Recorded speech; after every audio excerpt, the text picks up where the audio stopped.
Hello. இன்னைக்கு நான் பேச போற அடுத்த subject power of prayer. Prayer பண்ணா சாதிக்குமா, நடக்குமா? இது நிறைய பேருக்கு ஒரு டவுட் இருக்கு. சில பேர் நம்புறாங்க, சில பேர் நம்ப மாட்டாங்க. நான் ஒரு உண்மை சம்பவம் சொல்ல போறேன். இது நடந்த சம்பவம், ஒரு மேஜிக் மாதிரி நடந்த ஒரு சம்பவத்தை சொல்ல போறேன். ஒரு டாக்டர், அமெரிக்காவில் இருக்கிற ஒரு டாக்டர், அவர் பேரு மார்க்னு பேரு, டாக்டர் மார்க். அவர் ஒரு கேன்சர் ஸ்பெஷலிஸ்ட். அவரு காலம்பரை மதியானம் சாயந்தரம் எப்ப பார்த்தாலும் சர்ஜரி சர்ஜரி சர்ஜரி. அவருக்கு மனுஷங்களை பார்க்கறத விட அவர் அதிகமாக இருந்தது ஆபரேஷன் தியேட்டர்ல தான். அவ்வளோ சர்ஜரி பண்ணியிருக்கார், நிறைய பேரோட உயிரை காப்பாற்றிருக்கிறார். அப்போ அந்த ஊர்ல இருக்கக்கூடிய ஒரு ட்ரஸ்ட் இந்த டாக்டரை வந்து பார்த்து பேசி, உங்களுடைய சேவையை பாராட்டி நாங்க உங்களுக்கு ஒரு கௌரவ பட்டம் கொடுக்க போகிறோம், நீங்க தயவுசெய்து வந்து கலந்து அதை வாங்கிட்டு போகணும் அப்படின்னு சொல்றாங்க. இந்த டாக்டருக்கு இந்த புகழ், பணம் இதுலலாம் பெரிய இன்ட்ரெஸ்ட் கிடையாது. ஒரு இந்த சேவையில தான் அவருக்கு பயங்கர இன்ட்ரெஸ்ட். இருந்தாலும் இவங்க வற்புறுத்தி கூப்பிட்டுறாங்க. இவரு என்ன பண்றாருன்னா, இவரோட ஃப்ரெண்ட்ஸ் கிட்டலாம் போய் பேசுறாரு. என்ன இப்படி வந்து கேட்குறாங்க, என்ன பண்ணலாம்? இப்போ ஃப்ரெண்ட்ஸ் சொல்கிறாங்க, ஒரு சேஞ்சுக்காகவாவது நீ போய் ஏன் அதை கலந்துக்க கூடாது, ஏன் அந்த ப்ரைஸ் வாங்கிக்க கூடாது? நீ எப்போ பார்த்தாலும் hospital hospital hospital surgery surgery சர்ஜரின்னு இருக்கியே, ஒரு சேஞ்சுக்காகவாவது போயிட்டு வா. அப்போது இவர் முடிவு பண்ணுறார், சரி போகலாம். அந்த குறிப்பிட்ட நாள் வந்தது, இவர் அது கிளம்பி போகிறார். நாம் புரிஞ்சுக்கிறதுக்காக ஒரு எக்ஸாம்பிள் மாதிரி சொல்கிறேன். அந்த டாக்டர் இருக்கிறது சென்னைன்னு வச்சுப்போம், அவர் போக வேண்டியது மேங்களூர்னு வச்சுப்போம், கர்நாடகாவில் இருக்கு இல்லையா, மேங்களூர். ஸோ ஃப்ளைட் எடுக்கிறாரு. அன்னைக்கு சீதோஷ்ண நிலை ரொம்ப மோசமாக இருக்கு, பயங்கர காற்று புயல் அந்த மாதிரி காற்றெல்லாம் வரும்போது எப்படியோ அந்த பிளைன் எடுத்துடுறாங்க, அந்த பிளைன் பறகுது. அப்புறம் சீதோஷ்ண நிலை ரொம்ப மோசமாக இருக்கிறதுனால பிளெயின் மேங்களூருக்கு போகாமல் கோயம்புத்தூர்ல நிலத்தை இறக்கிடுறாங்க, அது பாதி வழியில். அப்போ இறங்கிட்டாரு. இவரும் நினைச்சார், நடா நம்ம அதுக்கு ஒழுங்காக ஹாஸ்பிட்டல் இருந்து நாலு சர்ஜரி பண்ணிருக்கலாம், இந்த மாதிரி ஒரு கிளைமேட் வெதர் வந்துச்சே, நான் என்ன பண்ணுவேன் முடிவு பண்றாரு.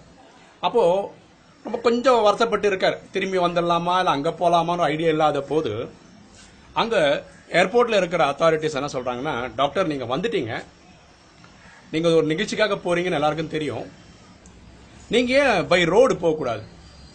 ஒரு பை ரோடு போனீங்கன்னா ஒரு 4 ஹவர்ஸ்ல நீங்க போயிடலாம், நாங்களே வேணா கார் ஏற்பாடு பண்ணி தரோம், ஏன் நீங்க ட்ரை பண்ணி பார்க்க கூடாது? டாக்டர் நினைக்கிறார், எப்படியும் நம்ம சர்ஜரி எல்லாம் கேன்சல் பண்ணிட்டு இப்ப போறோம், போய் தான் கலந்துப்போமே. அப்படி கலந்துக்கிறவரு ஒரு கார் எடுத்துட்டு போறார். பிளெயினே போக முடியல காற்று மழையினால. காருக்கும் அதே பிரச்சனை தான், எங்க பார்த்தாலும் பயங்கர மரம் செடி கொடி எல்லாம் ரோட்ல ஊந்துக்குது, பயங்கர காத்து புயல் காத்து அடிக்குது. அந்த வண்டியோட கண்ணாடிக்கு முன்னாடி தண்ணி மழை இதெல்லாம் போறதுனால கண்ணோட காட்சி தெரிய மாட்டேது, பார்வை தெரியல டிரைவருக்கு. டிரைவர் தான் என்னன்னோ ட்ரை பண்றாரு, அப்புறம் ஒரு லெவல் மேல பார்த்து பயப்படுறாரு, இனிமே வண்டி ஓட்டினா ஆக்சிடென்ட் தான் ஆயிடும். அப்ப என்ன பண்றாரு, ஒரு குறிப்பிட்ட இடத்துல கொண்டு போய் வண்டியை நிறுத்திடுறாரு.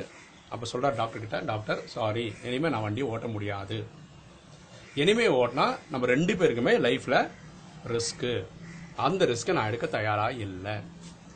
டாக்டர் யோசிக்கிறார், ஏதோ நம்ம புறப்பட்ட நேரம் சரியில்லை போல இது, பிளெயின் ப்ராப்ளம், இன்னைக்கு பார்த்தா தரையில போறோம், ரியலாவே அவர் சொல்றது கரெக்ட் தான், நல்ல காற்று அடிக்குது அது அடிக்குது. இப்போ ஒரு வண்டி ஒரு வீட்டு வாசல்ல நிக்குது, யாரோட வீடோ இவங்களுக்கு தெரியாது அந்த வீட்டுல. அப்போ இந்த டிரைவர் இறங்கி போய் அந்த வீட்டுல இருக்க அம்மா கிட்ட போய் பேசிட்டு வர்றாரு. அங்க இருக்கிற ஒரு அம்மா இருக்காங்க, அவங்க கிட்ட பேசுறாரு. ஒருத்தர் வந்திருக்கிறாரு, அவர் கொஞ்ச நேரம் மழை போறது மாதிரி கொஞ்சம் அடங்குற வரைக்கும் நம்ம உங்க வீட்டுல இருக்கலாமா? அந்த அம்மா வயசான ஒரு அம்மா, ஒரு 40-50 வயசு இருக்குன்னு வச்சுக்கோங்களேன். அந்த அம்மாவை கூப்பிட்டு வீட்டில் உட்கார வைக்கிறாங்க. அந்த அம்மா எல்லாம் விருந்தோம்பல் பண்ற மாதிரி ஒரு டீ காஃபி எல்லாம் போட்டு தராங்க. இந்த அம்மாக்கு இவர் வந்தவர் யாருன்னே தெரியாது. அப்போ கொஞ்ச நேரம் பேசிட்டே இருக்க இந்த அம்மா அந்த டாக்டர் கிட்ட சொல்றாங்க, கொஞ்சம் வெயிட் பண்றீங்களா, இப்ப வந்துடுறேன்னு சொல்லிட்டு பக்கத்துல இருக்க அந்த அவங்க வீட்டுல இருக்க வேற ஒரு ரூமுக்குள்ள போறாங்க. போன அந்த அம்மா ஒரு 10 நிமிஷம் ஆச்சு, 20 நிமிஷம் ஆச்சு, வரவே இல்லை. அப்ப இந்த டாக்டர் பாக்குறாரு, என்னடா நம்மள இங்க உட்கார வச்சு இந்த அம்மா எங்க போயிட்டாங்கன்னு. இவர் ஸ்லோவா இப்படியே எழுந்து வந்து அந்த பக்கத்து ரூம்ல போய் பாக்குறாரு. பார்க்கும்போது அந்த அம்மா கடவுளுக்கு வேண்டிட்டு இருக்காங்க, ஏதோ ப்ரே பண்ணிட்டு இருக்காங்க. அது மட்டும் பார்த்தாரு. உடனே இவர் வந்து நேரா உட்காண்டார், சோஃபாவில் வந்து உட்காந்துனார். இந்த ப்ரேயர்லாம் முடிஞ்சு வந்து அந்த அம்மா வராங்க. வந்த உடனே இந்த டாக்டர் ஏதாவது பேசணும் இல்லையா, நீங்கள் பயங்கர கடவுள் நம்பிக்கை இருக்கிற போல தெரியுதே, அதை ப்ரே பண்ணுற மாதிரி தெரியுது. அப்போ அந்த அம்மா சொன்ன, ஆமாங்க, நீங்கள் பார்த்தீங்கல்ல அந்த ரூமுக்குள்ளே வேற ஒரு குழந்தை இருக்குது பார்த்தீங்களா அப்படின்னா. ஆமாம், ஒரு குழந்தை பெட்டில் படுத்துட்டு இருந்தது, நான் பார்த்தேன். அந்த குழந்தை யாரும் இல்லை, என்னோட மகள் தான். ஏன் அந்த குழந்தை அப்படி படுத்துட்டு இருக்கு அப்படின்னு டாக்டர் கேட்குறாரு. அப்போ அந்த அம்மா சொல்கிறாங்க, இல்லை, என் குழந்தைக்கு கேன்சரு, தீராத கேன்சரு. அந்த கேன்சர் செலவு சரி பண்ணணும், சர்ஜரி எல்லாம் பண்ணணும், ஏகப்பட்ட காசு ஆகும். நிறைய பேர் சொல்கிறாங்க, இங்கே ஒரு டாக்டர் இருக்காரு, டாக்டர் மார்க்குன்னு பேரான், அவர் தான் இதில் ஸ்பெஷலிஸ்ட்ன்றாங்க. அந்த டாக்டர்கிட்டலாம் கொண்டு போகிறதுக்கெல்லாம் எங்ககிட்டலாம் காசு கிடையாது. அதனால எங்களுக்கு தெரிஞ்சதெல்லாம் ஒரே ஒன்று ப்ரேயர் தான். இந்த ப்ரேயர்னால என்னால் கடவுள்கிட்ட வேண்டி என் குழந்தைக்கு ஏதாவது பண்ண முடியுமா அப்படின்னு கேட்கறது தான் நான் பண்ணிட்டு இருக்கேன் அப்படின்னு. இப்போ கேட்டுட்டு இருக்க அந்த டாக்டருக்கு அண்ணது தண்ணியாக கூட்டுது. டாக்டர் சொல்றாரு, அம்மா, நீங்க தேடிட்டு இருக்க அந்த டாக்டர் மார்க் நான் தான். நான் ஹாஸ்பிட்டல் விட்டு வெளியே வந்ததே இல்லை. இன்னைக்கு ஒரு அவார்டு செரிமனிக்காக ஒரு இடத்துக்கு போறேன். போக முடியாத என் பிளைன் இந்த ஊர்ல வந்து இறங்குது. கார்ல போலான்னு கார் எடுத்துட்டு வந்த கார் உங்க வீட்டு வாசல்ல நிற்குது. இன்னைக்கு உங்க வீட்டு வாசல்ல நான் வந்து நிற்கிறேன். நீங்க தேடிட்டு இருக்க டாக்டர் மார்க் நான் தான். அதுக்கப்புறம் எல்லாரும் புரிஞ்சுக்க வேண்டிய விஷயம் தான், இந்த டாக்டர் அவரோட செலவுலேயே அந்த குழந்தைய கொண்டு போய் ட்ரீட் பண்றாரு, அப்புறம் சர்ஜரி பண்றாரு. தான் நினைச்சு பாருங்க, இந்த பவர் ஆஃப் ப்ரேயர் எப்படி இருக்கு பாருங்க. இவங்களால போக முடியாத இந்த டாக்டர் கிட்ட போறதுக்கு டாக்டரை லீவே போடாத பிஸியா இருக்க ஒரு டாக்டரை ஒரு அவார்டுன்னு சொல்லி எங்கிருந்தோ கூட்டுன்னு வந்து இவர் வீட்டு வாசல்ல நிக்க வைக்க முடியும்னா இதுதான் பவர் ஆஃப் ப்ரேயர். நம்ம எல்லாருமே நம்பிக்கையோட ஏதாவது பண்ணா வெற்றி நிச்சயம். ஏன் தெரியுங்களா?